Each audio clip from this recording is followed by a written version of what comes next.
Nos anos 1970, pedir carona era uma forma comum de conseguir transporte. As pessoas pediam carona a estranhos sem pensar duas vezes. Na maioria das vezes, tudo o que acontecia era que elas chegavam ao seu destino.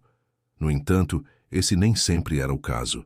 Às vezes, um plano sombrio e sinistro se escondia por trás de sorrisos amigáveis e promessas aparentemente genuínas.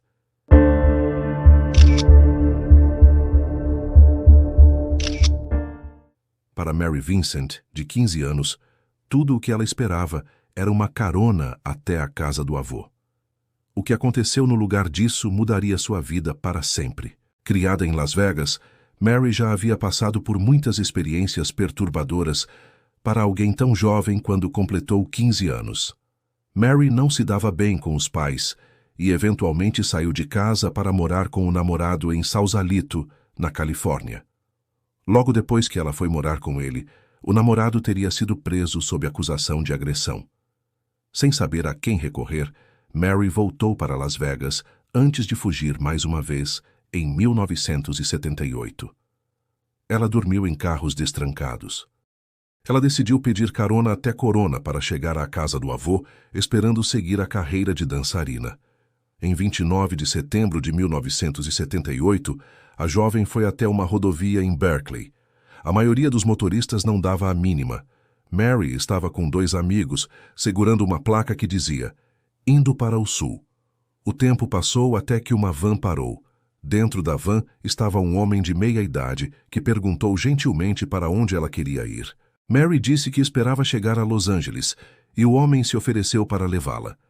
Seus amigos falaram a Mary que aquilo era perigoso, estranhando o fato do homem da van dizer que só poderia dar carona a Mary, pois não cabia seus amigos na van, mas visivelmente aquilo não era verdade. Desesperada para chegar ao seu destino e sentindo que podia confiar naquele estranho, Mary entrou no veículo. O homem lembrava o avô de Mary e parecia receptivo o suficiente. Os dois logo partiram em direção a Los Angeles. O nome do homem era Lawrence Singleton, um ex-marinheiro mercante de 50 anos. A viagem foi bastante agradável, isto é, até que algo aconteceu e pareceu um pouco estranho para Mary. No caminho, Mary espirrou e Lawrence se inclinou para tocar em seu pescoço antes de perguntar se ela estava doente. Incomodada com o contato físico repentino, ela rapidamente se afastou para que ele parasse de tocá-la. Embora a situação tenha sido constrangedora e desconfortável para a garota de 15 anos, como nada mais ocorreu para aumentar seu desconforto, ela começou a relaxar. Pouco depois, Mary começou a pegar no sono. Lawrence não havia feito mais nenhuma investida, e ela sentiu que estava segura mais uma vez. Ela imaginou que ainda era um longo caminho até Los Angeles, então pensou: por que não tirar um cochilo? Mais à frente na estrada, Mary acordou e percebeu que Lawrence havia seguido por uma rota diferente, uma que certamente não a levaria ao destino solicitado. Irritada e assustada com aquilo, Mary supostamente ameaçou Lawrence com um galho afiado que encontrou no carro e exigiu que ele seguisse na direção correta. Algumas fontes dizem que Lawrence a tranquilizou, dizendo que eles estavam no caminho certo, enquanto outras afirmam que ele agiu como se tudo não tivesse passado de um simples erro e deu meia volta. De qualquer forma, Mary aceitou as palavras dele, acreditando que ele estava dizendo a verdade, e os dois acabaram chegando a uma parada de descanso. No entanto, Mary começava a sentir cada vez mais que as intenções daquele homem não eram apenas dar-lhe uma carona até o sul da Califórnia. Um mal-estar começou a se infiltrar em seus ossos. Enquanto Lawrence saiu para ir ao banheiro, Mary notou que seus sapatos estavam desamarrados. Ainda insegura sobre o quanto aquele homem era realmente confiável, ela saiu para amarrar os sapatos, apenas no caso de precisar fugir rapidamente. Enquanto Mary se abaixava para amarrar os cadarços, ela não fazia ideia de que uma sombra estava à espreita atrás dela, esperando o momento perfeito para atacar. De repente, uma marreta atingiu a lateral de sua cabeça, e Mary caiu no chão completamente indefesa. Em seguida, ficou inconsciente. Quando finalmente acordou, o cenário era completamente diferente daquele cochilo tranquilo de apenas algumas horas antes. Em total choque e horror, ela percebeu que seu agressor era, de fato, Lawrence Singleton, o homem em quem havia confiado. Depois de deixá-la inconsciente, Lawrence a puxou para dentro da van e dirigiu ainda mais fundo em um cânion próximo. Então ele a amarrou, prendendo seus braços às paredes da van, de modo que ela não pudesse escapar, não importava o quanto tentasse. A noite que Mary suportou em seguida foi cruel e doentia. Durante toda a noite, ela foi repetidamente violentada por Lawrence. Na manhã seguinte, ela implorou para ser libertada. Friamente, Lawrence zombou dela, dizendo: "Se você quer ser libertada, eu vou te libertar." Lawrence a levou até a estrada e a deitou no chão antes de pegar uma machadinha em sua van. Mary observou, com medo e confusão, enquanto ele se aproximava dela. Então, ele levantou a machadinha e começou a golpear os braços dela. Contorcendo-se de dor e agonia, Mary não pôde fazer nada além de ficar ali, enquanto seus braços eram mutilados, até que ambos os antebraços fossem decepados de seu corpo. Sofrer tanta dor enquanto ainda se está consciente é algo que ninguém deveria ter que experimentar. No entanto, mesmo depois da pura tortura pela qual havia acabado de fazer a jovem passar, Lawrence ainda não havia terminado seu crime desumano. Mary foi então jogada de um penhasco de quase 10 metros, perto do Del Puerto Canyon, e colocada dentro de um cano de concreto. Ao terminar, Lawrence comentou de forma doentia: "Ok, agora você está livre." Ele deixou Mary sangrando até a morte dentro do cano. E, ao seguir seu caminho, acreditou ter cometido o crime perfeito. E, no entanto, mesmo enquanto sangrava e sofria dores excruciantes, Mary não estava pronta para desistir. Um pensamento permaneceu com ela. Quão terrível seria se deixasse aquele homem cometer o mesmo crime contra outras adolescentes.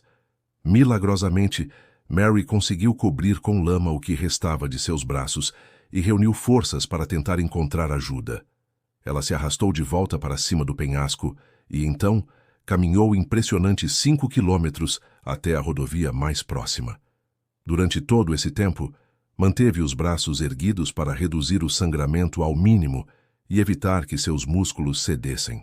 Supostamente, o primeiro sinal de ajuda que ela encontrou foi um carro. No entanto, quando os ocupantes do veículo a avistaram, aceleraram com medo e Mary foi deixada desesperadamente sozinha. 2 pessoas encontraram Mary logo depois e imediatamente a levaram às pressas para o hospital. Mesmo após seu cativeiro angustiante, ela conseguiu sair viva daquela situação brutal. Mary estava determinada a não deixar Lawrence escapar do horror que havia cometido contra ela e, mais tarde, deu uma descrição detalhada do homem que tentou matá-la. Essa descrição ajudaria a polícia a encontrá-lo e prendê-lo. Na época em que Lawrence foi preso, Mary já havia recebido braços protéticos, e partes de sua perna foram usadas para ajudar a salvar o que restava de seu braço direito.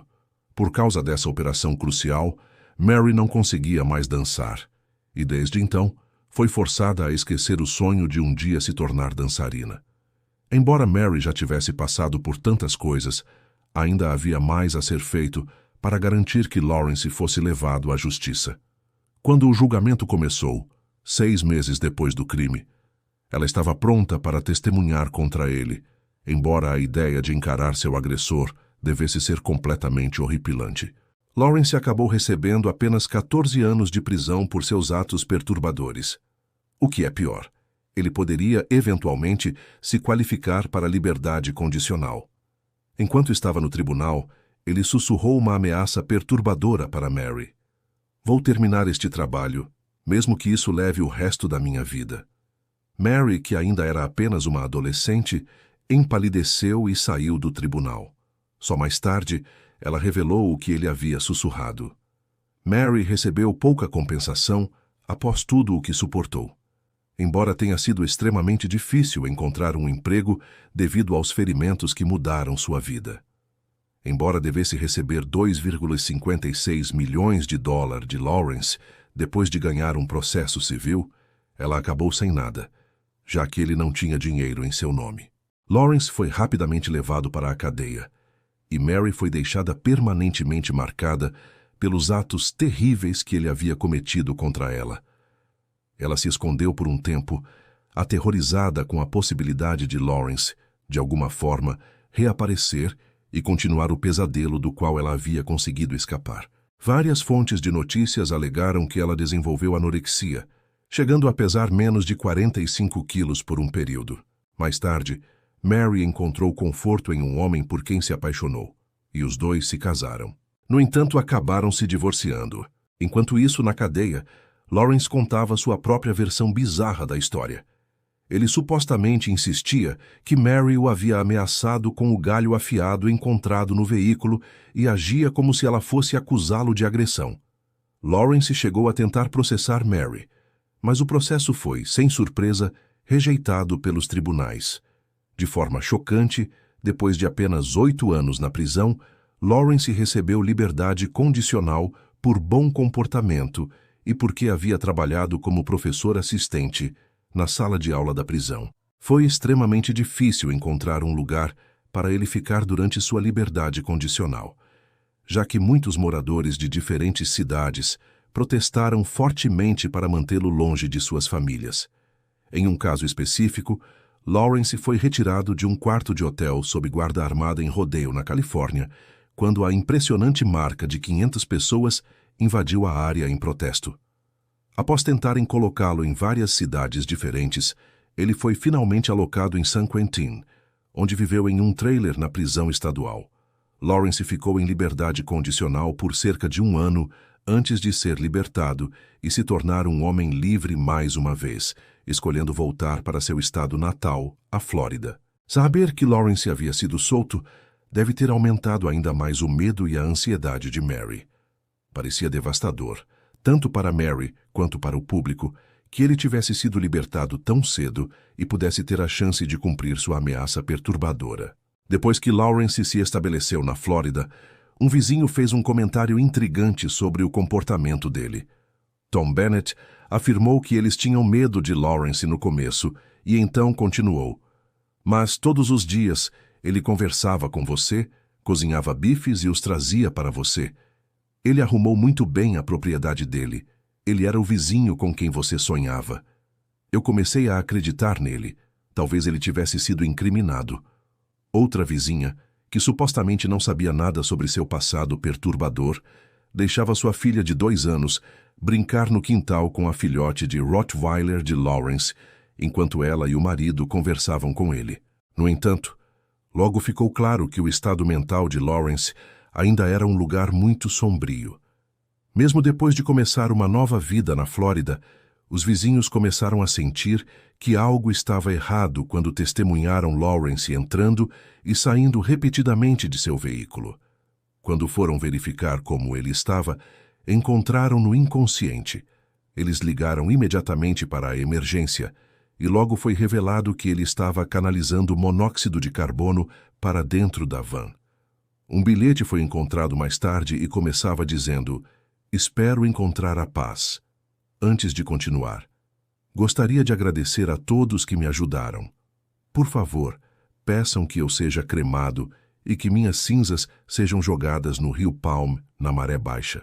Depois de sobreviver à tentativa de tirar a própria vida, Lawrence foi levado a um centro de cuidados psiquiátricos e logo liberado.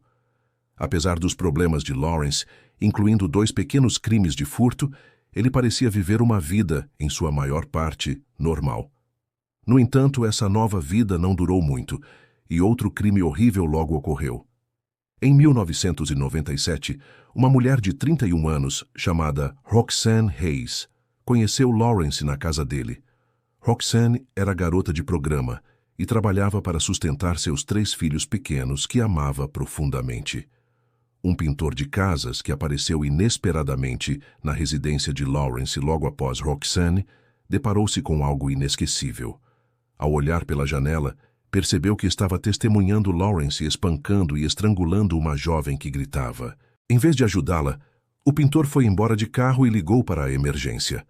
Quando a polícia chegou à casa de Lawrence, ele estava com sangue por todo o corpo e tentou dizer aos policiais que havia se cortado enquanto picava vegetais.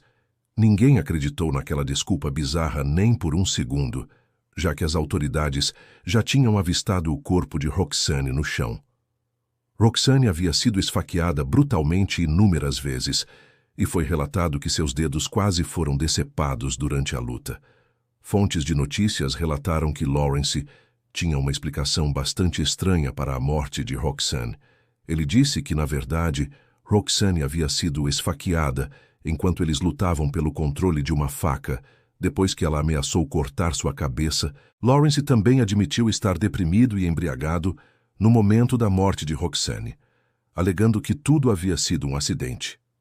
Para tornar as coisas ainda mais estranhas, Lawrence supostamente afirmou que, enquanto ela sangrava até a morte, pediu que ele a abraçasse e os dois se abraçaram.